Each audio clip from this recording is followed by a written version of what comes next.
الحمد لله الذي هدانا لهذا وما كنا لنهتدي لولا أن هدانا الله.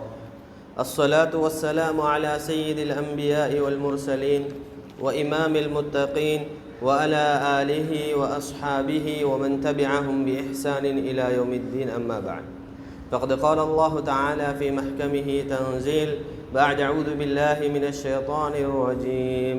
بسم الله الرحمن الرحيم. ألف لام ميم.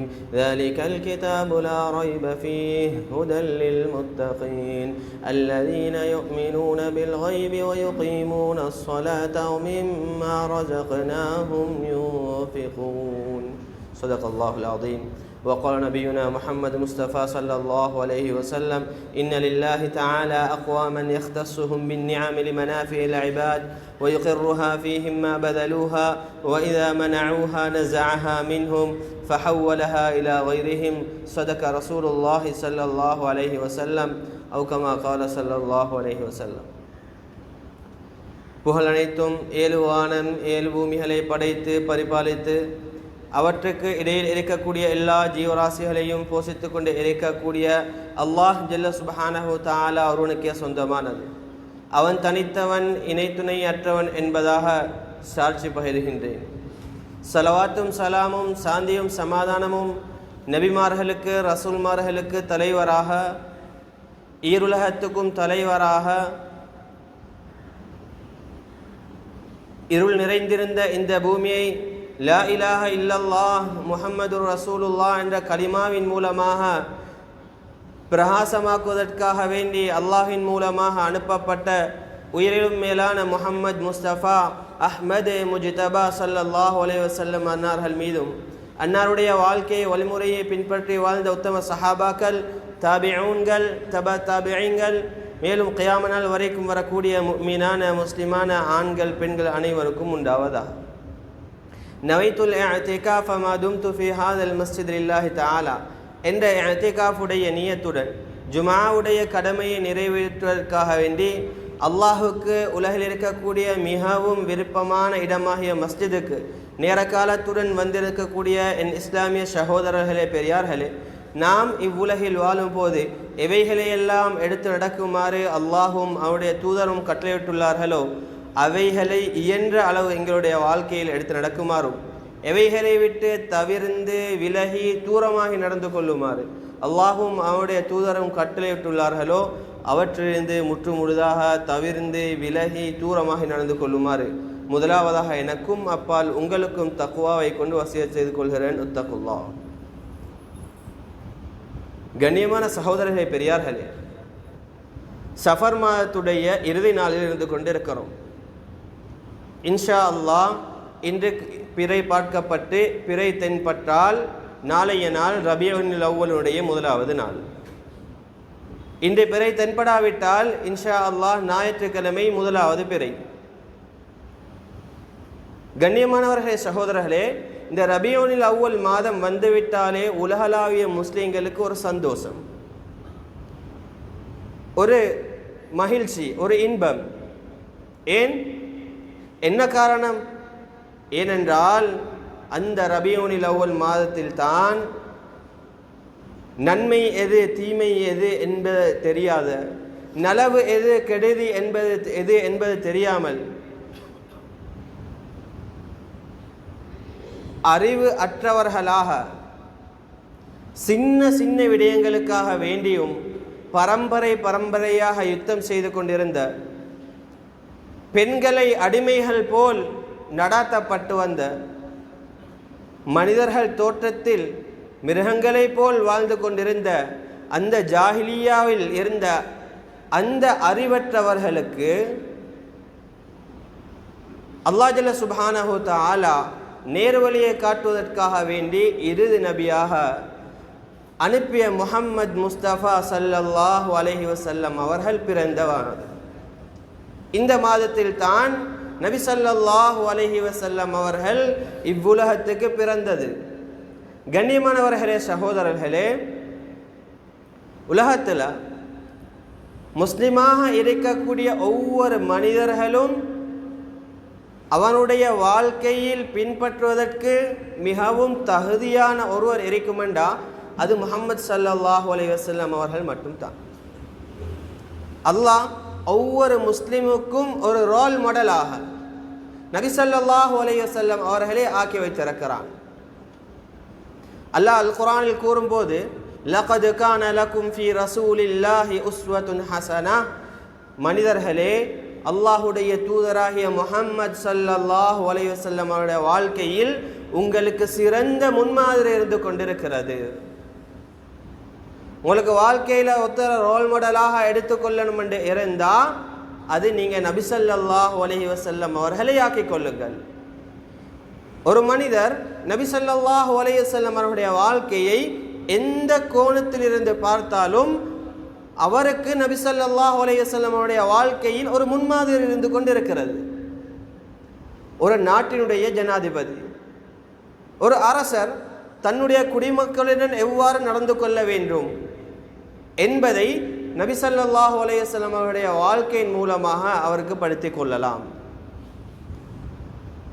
ஒரு கணவர் தன்னுடைய மனைவியுடன் எவ்வாறு நடந்து கொள்ள வேண்டும் என்பதை நபி ஸல்லல்லாஹு அலைஹி வஸல்லம் அவருடைய வாழ்க்கையிலிருந்து முன்மாதிரியாக எடுத்துக்கொள்ளலாம். ஒரு தந்தை தன்னுடைய பிள்ளைகளுடன் எவ்வாறு நடந்து கொள்ள வேண்டும் என்பது நபி ஸல்லல்லாஹு அலைஹி வஸல்லம் அவருடைய வாழ்க்கையிலிருந்து முன்மாதிரி எங்களுக்கு இருக்கின்றது. ஒரு வியாபாரி தன்னுடைய வியாபாரத்தை எவ்வாறு செய்ய வேண்டும் என்பதற்குரிய முன்மாதிரி நபி ஸல்லல்லாஹு அலைஹி வஸல்லம் அவருடைய வாழ்க்கையில் இருக்கின்றது. ஒரு நிறுவனத்தில் பொறுப்பாக இருக்கக்கூடிய ஒரு பொறுப்புதாரி அவருக்கு கீழால் இருக்கக்கூடிய ஊழியர்களுடன் எவ்வாறு நடந்து கொள்ள வேண்டும், ஒரு தலைவர் தனக்கு கீழால் இருக்கக்கூடியவர்களுடன் எவ்வாறு நடந்து கொள்ள வேண்டும், ஒரு ஆசிரியர், ஒரு முஅல்லிம், ஒரு உஸ்தாத் அவருடைய மாணவர்களுடன் எவ்வாறு நடந்து கொள்ள வேண்டும், இந்த எல்லா விடயங்களுக்கும் ஒரு மனிதர் நபி ஸல்லல்லாஹு அலைஹி வஸல்லம் அவருடைய வாழ்க்கையை பார்த்தால் இதில் முன்மாதிரி இருக்கின்றது. கண்ணியமானவர்களே, சகோதரர்களே, இந்த நபி ஸல்லல்லாஹு அலைஹி வஸல்லம் அவர்களை பற்றித்தான் ரபீயுல் அவ்வல் மாதம் வந்துவிட்டாலே உலகத்தில் இருக்கக்கூடிய லட்சக்கணக்கான மின்பர்களில் பேசப்பட்டு கொண்டிருக்கின்றது. லட்சக்கணக்கான மேடைகளில் உயிரிலும் மேலான முஹம்மது ஸல்லல்லாஹு அலைஹி வஸல்லம் அவர்களுடைய வாழ்க்கை, அவர்களுடைய பிறப்பு, அவர்களுடைய இறப்பு, அவர்கள் எவ்வாறு உலகத்தில் வாழ்ந்தார்கள், அவருடைய வாழ்க்கை எவ்வாறு இருந்தது, அவர்களுடைய மக்காவுடைய வாழ்க்கை எவ்வாறு, மதீனாவுடைய வாழ்க்கை எவ்வாறு, இப்படி நபி ஸல்லல்லாஹு அலைஹி வஸல்லம் அவர்களை பற்றி தான் பேசுவார். கண்ணியமானவர்களே, சகோதரர்களே, எங்களுடைய வாழ்க்கையில் நாம் இன்று யாரை பின்பற்றி கொண்டிருக்கிறோம்? எனக்கு முன்மாதிரியாக நான் யாரை அமைத்து கொண்டிருக்கிறேன்? என்னுடைய ரோல் மாடல் உலகத்தில் யார்? அதிகமானவர்கள் என்ன செய்கிறார்கள் என்றால் ஒரு ஃபுட்பால் பிளேயரை தன்னுடைய ரோல் மாடலாக எடுத்துக்கொண்டிருக்கிறார், அல்லது ஒரு கிரிக்கெட்டரை அவருடைய ரோல் மாடலாக, அல்லது ஒரு சிங்கரை, அல்லது ஒரு ஆக்ட்ரஸ், இப்படி யாராவது ஒருத்தரை அவருடைய ரோல் மாடலாக எடுத்துக்கொண்டிருக்கிறான். கண்ணியமானவர்களே, சகோதரர்களே, அல்லாஹ் அல் குர்ஆனில் கூறுகிறான், உங்களுடைய ரோல் மாடல் உங்களுக்கு வாழ்க்கையில் யாராவது பின்பற்றணுமா இருந்தால் அது ஹபீப் ஸல்லல்லாஹு அலைஹி வஸல்லம் அவர்கள் மட்டும்தான். நீங்கள் அவர்களை பின்பற்றினா உங்களுக்கு நேரான பாதையில் செல்லலாம் என்பதை அல்லாஹ் அல் குர்ஆனில் தெளிவாக கூறுகிறான். கண்ணியமானவர்களே, சகோதரர்களே, நபி ஸல்லல்லாஹு அலைஹி வஸல்லம் வாழ்க்கையிலிருந்து பல விடயங்களுக்கு முன்மாதிரி எடுத்துக்கொள்ளலாம். நாம் இன்று பார்க்க போவது என்னவென்றால் நபி ஸல்லல்லாஹு அலைஹி வஸல்லம் அவர்களுடைய நற்குணம் எவ்வாறு இருந்தது, அவர்களுடைய நற்குணத்தை எவ்வாறு என்னுடைய வாழ்க்கையில் ஒரு முன்மாதிரியாக நான் அமைத்துக் கொள்வது, நான் அதை எவ்வாறு என்னுடைய வாழ்க்கையில் கொண்டு வருவது. ஏனென்றால் உலகத்தில் நபி ஸல்லல்லாஹு அலைஹி வஸல்லம் அவர்களை விட நற்குணமாக நடந்த யாரும் கிடையாது. நற்குணத்துக்கு ஒரு உதாரண புருஷர் இருக்குமெண்டா அது நபி ஸல்லல்லாஹு அலைஹி வஸல்லம் அவங்க மட்டும்தான். அல்லாஹ் அல் குர்ஆனில் சூரத்துல் கலமில் கூறுகிறான், வ இன்னக லஅலா குலுகின் அதீம், நபியே நீங்கள் மகத்தான நற்குணத்தின் மீது இருக்கிறீங்க. நபி ஸல்லல்லாஹு அலைஹி வஸல்லம் அவருடைய நற்குணத்துக்கு கீழால் தான் ஏனைய எல்லா நற்குணங்களும். எனவே தான் நபி அவர்கள் கூறினார்கள், புஇஸ்து லிஉதம்மிம மகாரிமல் அக்லாக், நான் இந்த உலகத்துக்கு அனுப்பப்பட்ட நோக்கங்களில் ஒன்று என்ன தெரியுமா? அல்லாஹ் இந்த உலகத்துக்கு என்னை அனுப்பிய நோக்கங்களில் ஒன்று தான் இந்த நற்குணத்தை பூர்த்தி செய்கிறது. அதுக்காகத்தான் நபி அவர்கள் அனுப்பப்பட்டார்கள். நபி அவர்கள் உலகத்தில் நற்குணமுடையவர்களாக, சிறந்த நல்ல குணங்கள் உடையவர்களாகத்தான் வாழ்ந்தார்கள். எனவே தான் ஹஜ்ரத் சஃபியா ரதியல்லாஹு அன்ஹா அவர்கள் கூறுகிறார்கள், நபி ஸல்லல்லாஹு அலைஹி வஸல்லம் அவருடைய நற்குணத்தை பார்த்து அதன் மூலமாக வியப்பு அடைந்து அவர்கள் கூறுகிறார்கள், என்ன தெரியுமா, மா ரஅய்து அஹ்ஸன குலுகன் மின் ரசூலில்லாஹ், நான் உலகத்தில் நபி ஸல்லல்லாஹு அலைஹி வஸல்லம் அவர்களை விட நற்குணமான ஒரு மனிதனை, நற்குணமாக நடந்து கொள்ளக்கூடிய ஒருவரை நான் காணல. அது யாருடனாக இருந்தாலும் சரி.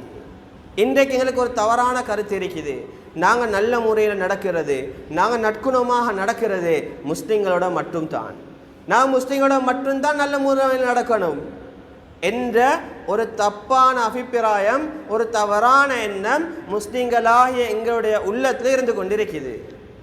ஆனால் கண்ணியமானவர்களே, சகோதரர்களே, நபி ஸல்லல்லாஹு அலைஹி வஸல்லம் அவர்கள் அவ்வாறு இருக்கல்ல. நபியோட வாழ்க்கையில் அப்படியாப்பட்ட ஒரு பிரிவை நபி ஸல்லல்லாஹு அலைஹி வஸல்லம் அவர்கள் வைத்திருக்கவில்லை. அனைவருடனும், அது யாராக இருந்தாலும், ஒரு முஸ்லீமாக இருந்தாலும், ஒரு முஸ்லீம் அல்லாதவராக இருந்தாலும், ஒரு அடிமையாக இருந்தாலும், ஒரு தலைவராக இருந்தாலும், யாராக இருக்கட்டும், அனைவருடனும் ஒரே மாதிரியாக நற்குணத்துடன் நல்ல முறையில் தான் நபி அவர்கள் பழகினார்கள். கண்ணியமானவர்களே, சகோதரர்களே, ஃபத்ஹ் மக்கா ஹிஜ்ரி 8 நடக்குது, மக்காவுடைய வெற்றி. நபி ஸல்லல்லாஹு அலைஹி வஸல்லம் அவர்களும் சஹாபாக்களும் கூட்டம் கூட்டமாக மக்காவுக்கு நுழைகிறார்கள். அல்லாஹ் எந்தவித யுத்தமும் இல்லாமல் மக்காவுடைய வெற்றியை கொடுக்குகிறான். மக்காவில் நுழைகிறார்கள். கண்ணியமானவர்களே, சகோதரர்களே, இப்ப சஹாபாக்களுக்கு ஏற்பட்ட சந்தோஷத்தில் சஅத் இப்னு உபாதா ரலியல்லாஹு அன்ஹு அவர்கள் சொல்றாங்க, அல் யௌமு யௌமுல் மல்ஹமா, இன்றைய நாள் முஸ்லிம் அல்லாதவர்களுக்கு ஒரு படிப்பினையை நாங்கள் பெற்றுக் கொடுக்கக்கூடிய நாள், அவர்களுடைய இரத்தங்கள் ஓட்டப்படக்கூடிய நாள், அவர்கள் துண்டு துண்டாக வெட்டப்படக்கூடிய நாள். இதை சஹாபாக்களுடன் சென்று கொண்டிருந்த நபி ஸல்லல்லாஹு அலைஹி வஸல்லம் அவர்கள் கேட்டுவிட்டு என்ன சொன்னார்கள் தெரியுமா? லா இல்ல பலில் யௌம், இன்றைய நாள் எப்படியாப்பட்ட நாள் தெரியுமா? அல் யௌமு யௌமுல் மர்ஹமா, இன்றைய நாள் இரக்கம் காட்டப்படக்கூடிய நாள், இன்றைய நாள் கருணை செலுத்தப்படக்கூடிய நாள். நபி ஸல்லல்லாஹு அலைஹி வஸல்லம் அவர்கள் அப்படியே போய் காபாவை தவாஃப் செய்தார்கள். தவாஃப் செய்துவிட்டு என்ன சொன்னார்கள் தெரியுமா? லா இலாஹ இல்லல்லாஹ் வஹ்தா ஸதக வஅதா வ நஸர அபதா வ அஅஸ்ஸ ஜுண்டா என்பதாக நபி ஸல்லல்லாஹு அலைஹி வஸல்லம் அவர்கள் சொல்லிவிட்டு அப்படியே குறைஷிகளை பார்த்து பேசினார்கள். யா மஅஷர குரைஷ், ஏ குறைஷிகளே, மாதா தகூலூன், நீங்க என்ன சொல்றீங்க, நீங்க என்ன நினைக்கிறீங்க, நான் இன்றைய நாள் உங்களுடன் எவ்வாறு நடந்து கொள்வேன் என்பதாக நீங்க நினைக்கிறீங்க என்பதாக கேட்டான். சொன்னாங்க குறைஷி காஃபிர்கள், நகூலு கைரன் வ நதுன்னு கைரா, நாங்க நல்லது தான் எதிர்பார்க்கிறோம், நான் நல்லதையே சொல்லுகிறோம், நல்லதையே எதிர்பார்க்கிறோம், நீங்க நல்ல முறையில் எங்களுடன் நடந்து கொள்வீங்க என்பதாக எதிர்பார்க்கிறோம். ஏன், அவர்களுக்கு தெரியும், அவர்கள் நபி ஸல்லல்லாஹு அலைஹி வஸல்லம் அவர்கள் மக்காவில் இருக்கும் போதே எப்படியெல்லாம் கொடுமைப்படுத்தினார்கள், நபி அவர்களையும் முஸ்லிம்களுக்கும் என்னவெல்லாம் தொந்தரவு கொடுத்தார்கள், எப்படியெல்லாம் அவர்களுக்கு அநியாயம் செய்யணுமோ அப்படியெல்லாம் அநியாயம் செய்தார்கள். கண்ணியமானவர்களே, சகோதரர்களே, நபி ஸல்லல்லாஹு அலைஹி வஸல்லம் அவர்கள் நினைத்திருந்தால் என்ன செய்திருக்கலாம்? 3 வருட காலம் ஷஅபே அபி தாலிப் என்று சொல்லக்கூடிய பள்ளத்தாக்குல மக்களோட எந்த ஒரு தொடர்பும் இல்லாம முஸ்லிம்கள் தனியாக விடப்பட்டுச்சு. சின்ன குழந்தைகள் பசியின் காரணமாக அழுகின்ற சத்தம் மேல் நோக்கி கேட்டுக்கொண்டிருந்துச்சு. யாருக்கும் எந்த ஒரு தொடர்பும் இல்லை. 3 வருடங்கள் கஷ்டப்பட்டார்கள். நபி அவர்களுக்கு செய்யாத கொடுமை கிடையாது. நபி அவர்கள் நாடி இருந்தால் அதற்கு பழி வாங்கி இருக்கலாம், அவர்களுக்கு அதற்குரிய கூலியை தண்டனையை கொடுத்து இருக்கலாம். ஆனால் நபி ஸல்லல்லாஹு அலைஹி வஸல்லம் அவர்கள் அவ்வாறு செல்லவில்லை. காஃபிர்களிடம், குறைஷி காஃபிர்களிடம் கேட்ட நேரம் அவர்கள் சொன்னார்கள், நீங்க எப்படியாப்பட்டவர் தெரியுமா? நபியுன் கரீம், ஒரு கண்ணியமான நபி, அஹுன் கரீம், ஒரு கண்ணியமான சகோதரன், வபனு அஹின் கரீம், ஒரு கண்ணியமான சகோதரனுடைய மகன் நீங்க. இன் கதர்த வகத் கதர்த, நீங்க நினைச்ச மாதிரி உங்களுக்கு நடக்கலாம். நீங்க எல்லாத்துக்கும் சக்தி பெற்றிருக்கிறீங்க, உங்களுக்கு என்னவும் செய்யலாம். கண்ணியமான சகோதரர்களே, பெரியார்களே, நபி ஸல்லல்லாஹு அலைஹி வஸல்லம் அவர்கள் முஸ்லீம் அல்ல என்ற காரணத்தால, அவங்க இஸ்லாத்தை ஏற்றுக்கொண்டு இருக்கல்ல என்ற காரணத்தால அவங்களோட நற்குணத்தை வெளியாக்காம இருக்கல்ல, அவங்களோட நல்ல பண்பாடு வெளியாக்காமல் இருக்கல்ல, முஸ்லிம்களுக்கு மாத்திரம் அவங்களுடைய நற்குணம் இருக்கல்ல.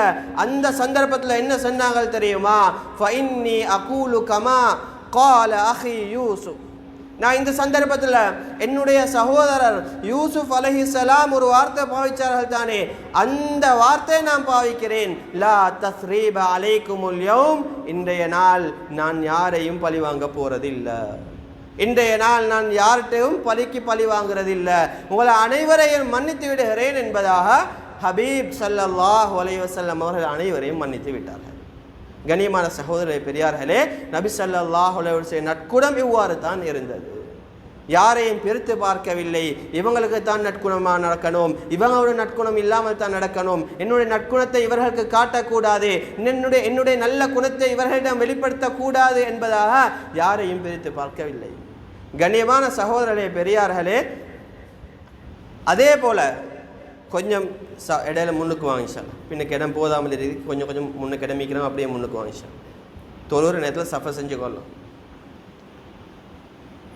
கண்ணியமான பெரியார்களே, சகோதரர்களே, அதே போல தான் உலகத்தில் இஸ்லாத்துக்கு ஒரு பெரிய குற்றச்சாட்டு இருக்குது. முஸ்லீம்களுக்கு ஒரு பெரிய ஒரு குற்றச்சாட்டு என்னென்னா, இந்த இஸ்லாம் வாளால பரவிய மார்க்கம், இந்த இஸ்லாம் யுத்தத்தின் மூலமாக பரவிய மார்க்கம் என்ற ஒரு பெரிய ஒரு குற்றச்சாட்டு இருக்குது. கண்ணியமான சகோதரர்களே, ஒரு சகோதர இனத்து ஒரு சகோதரர், முஸ்லீம் அல்லாத ஒரு சகோதரர் உங்களிடம் வந்து, සහෝදරයා ඕගොල්ලෝ තමයි කියන්නේ ඕගොල්ලෝගේ අල්ලාහ් කාටවත් අසාධාරණයක් කරන්නේ නැහැ කියලා. අල්ලාහ් කාටවත් හිංසා කරන එකට කැමති නැහැ කියලා. ඕගොල්ලෝ තමයි කියන්නේ ඕගොල්ලන්ගේ නබිතුමා තමයි මේ ලෝකයට පැමිණි හොඳම ගතිගුණ ඇත්තා කියලා. එහෙම තිබිලත් ඇයි ඕගොල්ලෝ සටන් කරලා යුද්ධ කරලා කඩුවලින් ඉස්ලාමයේ මේ ලෝකයේ පැතිරුවේ என்பதாக ஒருத்தர் எங்கள்கிட்ட வந்து கேட்டா, கண்ணியமானவர்களே, நாங்கள் அவருக்கு என்ன பதில் சொல்றது? இஸ்லாம் வாளால பரவிய மார்க்கம் என்பதை நாங்கள் எப்படி இல்லை என்பதாக நிரூபிக்க போகிறோம். கண்ணியமான சகோதரர்களே, பெரியார்களே, நாங்கள் அந்த சந்தர்ப்பத்தில் தடமாற்றத்தில் எடுத்துக்கொள்ள தேவையில்லை, நாங்கள் தடமாற தேவையில்ல, நாங்கள் பயப்பட தேவையில்ல, நாங்கள் யோசிக்கிறது தேவையில்ல. நாங்கள் பயப்படாமல் சொல்லலாம், මම ඔයාගේ ඒ අදහස ප්‍රතික්ෂේප කරනවා, මම ඒක එකහලාම හෙලා දකිනවා. ඇයි කිව්වොත් ඉස්ලාමය කඩුවෙන් සටන් වලින් පැතිරිච්ච ආගමක් නෙවෙයි. இஸ்லாம் ஏக ஹொந்த கதிகுண வலிங் நல்ல குணத்தின் மூலமாகத்தான் இஸ்லாம் உலகத்தில் பரவியது. அதுக்குரிய உதாரணத்தை எடுத்து காட்டலாம். கண்ணியமானவர்களே, சகோதரர்களே, நபி ஸல்லல்லாஹு அலைஹி வஸல்லம் காலத்தில் ஸைத் இப்னு ஸஅனா என்று சொல்லக்கூடிய ஒரு மனிதர் இருந்தார். இவர் எப்படியாப்பட்ட மனிதர் என்றா, இஞ்சில் தௌராத் போன்ற வேதங்களை படித்த ஒரு அறிஞர். இங்கட பார்வையில் அவர் ஒரு ஆலிம். இஞ்சியில் தௌராத்தில் அவர் படித்தவர், மேத. இவர் சொல்கிறாரு, நான் நபி ஸல்லல்லாஹு அலைஹி வஸல்லம் அவங்களோட எல்லா விடயங்களையும் இவர் நபி என்றதுக்குரிய எல்லா ஆதாரங்களையும் நான் பார்த்தேன், எல்லாம் இவர்கிட்ட இருக்குது. ரெண்டு விஷயத்தை தவிர. என்ன ரெண்டு விஷயம்? ஒன்று, யஸ்பிகு ஹில்முஹு ஜஹ்லஹு, யாராவது எந்த சந்தர்ப்பத்திலையும் நபி ஸல்லல்லாஹு அலைஹி வஸல்லம் அவருடைய மடமையாக நடந்து கொண்டா நபி ஸல்லல்லாஹு அலைஹி வஸல்லம் அவருடைய பொறுமை தான் கூடிக்கொண்டு போகும். வலா தஸீது ஷித்தத்துல் ஜஹ்லி இல்லா ஹில்மா, யாராவது நபி ஸல்லல்லாஹு அலைஹி வஸல்லம் அவரோட வந்து அறிவீனத்தனமாக நடந்து கொண்டா அவங்க என்ன செய்ய மாட்டாங்க, அவரோட அறிவற்ற முறையில் நடக்க மாட்டாங்க. அவங்க என்ன செய்வாங்க, பொறுமை அதிகரித்து கொண்டே போகும். இப்படி இந்த ரெண்டு விஷயத்தையும் நான் காணல. இதனால் நபியோட வாழ்க்கையில் பார்க்கணும் என்றதுக்காக வேண்டி ஒரு நாள் நபி ஸல்லல்லாஹு அலைஹி வஸல்லம் அவருடைய சபைக்கு வந்தேன். நபி அவர்கள் மஸ்ஜிது நபவியில் சஹாபாக்களுடன் உட்கார்ந்து இருந்தார்கள். இந்த சந்தர்ப்பத்தில் ஒரு மனிதர் வந்து யா ரசூலல்லாஹ், நான் இந்த இடத்திலிருந்து வருகிறேன். எங்களுடைய ஊரில் இருக்கக்கூடிய மக்கள் புதிதாக இஸ்லாத்தை ஏற்றுக்கொண்ட மனிதர்கள். அவர்கள் இஸ்லாத்துக்கு வரும்போது நாங்கள் அவர்களை பார்த்து கூறினோம், நீங்கள் இஸ்லாத்தை ஏற்றுக்கொண்டால் உங்களோட வாழ்க்கை பரக்கத்துள்ளதாக மாறும், செழிப்பானதாக, உங்களோட பிரச்சனைகள் எல்லாம் தீர்ந்து போயிடும் என்பதாக சொன்னோம். என்றாலும் யா ரசூலல்லாஹ், எங்களுடைய ஊரில் ஒரு பஞ்சம் ஏற்பட்டு இருக்கிறது. வயல்கள் எல்லாம் அப்படியே தானியங்கள் எல்லாம் இல்லாமல் போய் மக்களுக்கு ஒரு கடினமான நிலைமை ஏற்பட்டிருக்கிறது யா ரசூலல்லாஹ். எனவே நாங்கள் பயப்படுகிறோம். எப்படி ஆர்வத்தோட ஆசையோடு அவர்கள் இஸ்லாத்துக்கு வந்தார்களோ அதே போல இஸ்லாத்தை விட்டு பைத்திடுவார்களோ தெரியாது, அவர்கள் இஸ்லாத்திலிருந்து மதம் மாறிவிடுவார்களோ தெரியாது என்பதா பயமா இருக்குது யா ரசூலல்லாஹ். உங்களால் உதவி செய்யணும்னா உதவி செய்யுங்க. நபி ஸல்லல்லாஹு அலைஹி வஸல்லம் பார்த்தாங்க, அவங்கள்ட்ட எந்த ஒன்றும் இருக்கல்ல. சஹாபாக்கள்கிட்ட கேட்டாங்க, யார்கிட்டையும் எந்த ஒன்றும் இருக்கல்ல. இப்போ ஸைத் இப்னு ஸஅனா இதை கவனிச்சுட்டு இருக்கிறாரு. அவர் சந்தர்ப்பத்தை பயன்படுத்தி வந்து கேட்கிறாரு, முஹம்மத், நான் உங்களுக்கு உதவி செய்கிறேன். இந்த இடத்துல இருக்கக்கூடிய இந்த பேரிச்சம்பழ தோட்டத்தில் இந்த மரங்களை எல்லாம் நீங்கள் எனக்கு தந்தா நான் உங்களுக்கு சல்லி தாரேன், நான் உங்களுக்கு பணத்தால் உதவி செய்கிறேன். நபி ஸல்லல்லாஹு அலைஹி வஸல்லம் ஸைத் இப்னு ஸஅனா, நீங்கள் இடத்தை குறிப்பிட்டு செல்ல வானம், இந்த இடம் இந்த பேரித்த தோட்டம் என்பதாக செல்ல வானம், நான் உங்களுக்கு பேரித்த பல மரங்களை தருகிறேன், நீங்கள் இப்போ உதவியா தாங்க. அவர் உதவி செஞ்சார். நபி ஸல்லல்லாஹு அலைஹி வஸல்லம் அவங்க எடுத்து அந்த மனிதர்கிட்ட கொடுத்து சொன்னார், இதை அந்த மக்களுக்கு போய் நீங்கள் உதவி தொகையாக கொடுத்துடுங்க. கண்ணியமானவர்களே, நபி ஸல்லல்லாஹு அலைஹி வஸல்லம் அவங்க அந்த ஸைத் இப்னு ஸஅனாட்டிலிருந்து எடுத்த கடனை திருப்பி கொடுக்க வேண்டிய சந்தர்ப்பம். அதற்கு சில நாட்களுக்கு முன்னால், தவணைக்கு ஒரு சில நாட்களுக்கு முன்னால் நபி அவர்களும் சஹாபாக்களும் காபாவில் ஒரு ஜனாசாவை தொழுவிச்சு விட்டு உட்கார்ந்திருக்கக்கூடிய சந்தர்ப்பத்தில் ஸைத் இப்னு ஸஅனா வாராரு. வந்து ஹபீப் ஸல்லல்லாஹு அலைஹி வஸல்லம் அவர்களுடைய ஜுப்பாவுடைய கொலர்கிட்டால பிடிக்கிறாரு. களத்துக்கிட்டால அப்படியே பிடிச்சி கேட்கிறாரு, முஹம்மத், அலா தகுதீனி ஹக்கி, என்னுடைய கடனை நிறைவேற்ற மாட்டீங்களா? இந்த ஹாஷிம் கோட்டுத்தார் எல்லாரும் இப்படித்தான், கடனை எடுத்தா நேரத்துக்கு தர மாட்டாங்க. அரபிகள்கிட்ட ஒரு பழக்கம் இருக்குதாம், குடும்பத்தை பரம்பரையை சொல்லி ஏசினா டக்குன்னு கோபம் வந்துடும், டக்குன்னு கோபம் வந்துடும். இவரும் அதைத்தான் எதிர்பார்த்தாரு. இவருக்கு இதைத்தான் நபி ஸல்லல்லாஹு அலைஹி வஸல்லம் இருந்து எதிர்பார்த்தாரு. கண்ணியமானவர்களே, சகோதரர்களே, நபி ஸல்லல்லாஹு அலைஹி வஸல்லம் அவர்கள் பொறுமையாக இருந்தார்கள். பக்கத்தில் ஹஜரத் உமர் ரலியல்லாஹு அன்ஹு அவருடைய கண்கள் எல்லாம் அப்படியே கோவத்தால் சிவத்து சுத்த ஆரம்பிக்குது. எழுதுறாங்க கிதாப்ல, எப்படி என்றா ஒரு கோல் எப்படி சுத்தி வருமோ அதே போல கண்கள் சுத்த ஆரம்பிக்குது. அந்த அளவுக்கு கோலம், அந்த அளவுக்கு கோவம். யா ரசூலல்லாஹ், எனக்கு அனுமதி தாங்க, இந்த அல்லாஹ்வுடைய எதிரிய களத்தை வெட்டுறதுக்கு யா ரசூலல்லாஹ்.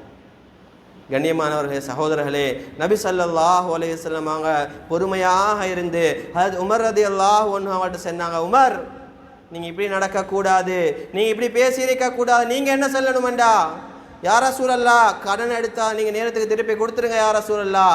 ஸைத் இப்னு ஸஅனா பார்த்து சொல்லணும், ஸைத் இப்னு ஸஅனா, நீங்கள் கடனை கேட்குற நேரம் நல்ல முறையில் நடந்து கொள்ளணும். சொன்னா உமர் ரலியல்லாஹு அன்ஹு, உமர், இத்ஹப் பிஹி யா உமர், உமர், இவரை கூட்டிட்டு போய்த்து நீங்கள் என்ன செய்யுங்கண்டா, ஃபாத்திஹி ஹக்கஹு, அவருக்கு நான் என்ன கடன் கொடுக்கணுமோ அதை கொடுங்க.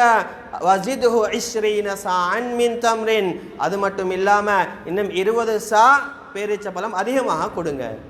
ஏன் தெரியுமா? 20 சா அதிகமாக கொடுங்க. 20 சான்றது கிட்டத்தட்ட 40 கிலோ. 40 கிலோ நீங்கள் மேல்மிச்சமாக கொடுங்க. ஏன்? மக்கான மாறு அத்தஹு, நீங்கள் அவளை அதட்டுனீங்க தானே, நீங்கள் அவளை பயமுறுத்துனீங்க தானே, இதனால் நீங்கள் அவருக்கு என்ன செய்யுங்கண்டா, அதிகமான 40 கிலோ கொடுங்க. நபி உமர் ரலியல்லாஹு அன்ஹு கூட்டிட்டு போய் அவட கொடுக்க வேண்டிய கடன் தொகையை கொடுத்துட்டு 20 சா என்ன அதிகமான பேரிச்சம்பழம் கொடுத்துன்னு ஸைத் இப்னு ஸஅனா கேட்குறாரு, ஏன் இதை தாரீங்க?